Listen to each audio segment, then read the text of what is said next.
Recipe టేబుల్కు స్వాగతం. ఈరోజు lemon రసం లేదా నిమ్మకాయ రసం ఎలా తయారు చేయాలో చూద్దాం. నార్మల్గా రసం చాలా టేస్టీగా ఉంటుంది, అలాగే హెల్తీ రెసిపీ. కాకపోతే నిమ్మకాయతో రసం ఎలా తయారు చేయాలో ఇప్పుడు నేర్చుకుందాం. కావలసిన పదార్థాలు: టమాటాలు 2, ఉడకబెట్టిన పప్పు 3 టేబుల్ స్పూన్స్, కరివేపాకు, కొత్తిమీర, అలాగే పచ్చిమిరపకాయలు 3. పచ్చిమిరపకాయలు, టమాటాలను కట్ చేసి పెట్టుకోండి. పసుపు 1.5 టేబుల్ స్పూన్స్, అల్లం ముక్క 1 ఇంచు, పెప్పర్ కార్న్ 5, వెల్లుల్లి రెమ్మలు 3, జీలకర్ర 1/6 టేబుల్ స్పూన్. వీటన్నిటిని క్రష్ చేసి పెట్టుకోండి. ఉప్పు రుచికి సరిపడినంత, నిమ్మకాయ బద్ద సగం, రసం పౌడర్ 1 టేబుల్ స్పూన్, నూనె 2 టేబుల్ స్పూన్స్, నెయ్యి 1 టేబుల్ స్పూన్, పోపు కోసం వెల్లుల్లి రెమ్మలు, కొంచెం ఆవాలు, జీలకర్ర, ఎండుమిరపకాయలు, కొత్తిమీర, ఇంగువ 1/4 టేబుల్ స్పూన్, కరివేపాకు 3 రెమ్మలు. ముందుగా లెమన్ రసం ఎలా ప్రిపేర్ చేసుకోవాలో చూద్దాం.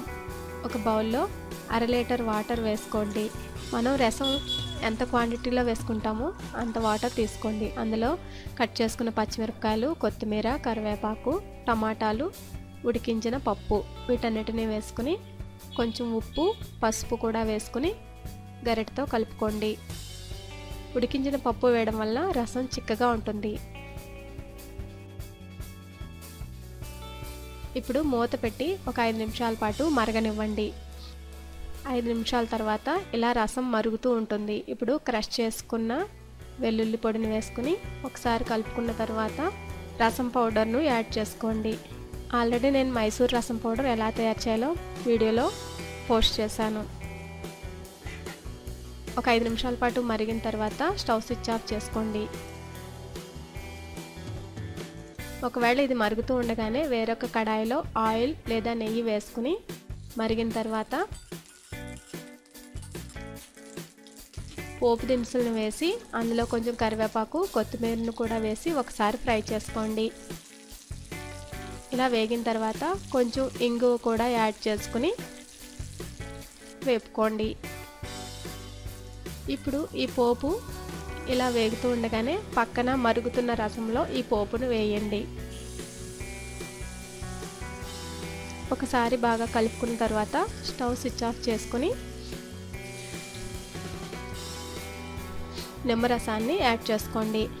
పులుపుని బట్టి నిమ్మరసాన్ని యాడ్ చేసుకోండి. ఎక్కువ పులుపు కావాలంటే మరి కాస్త నిమ్మరసం యాడ్ చేసుకోండి.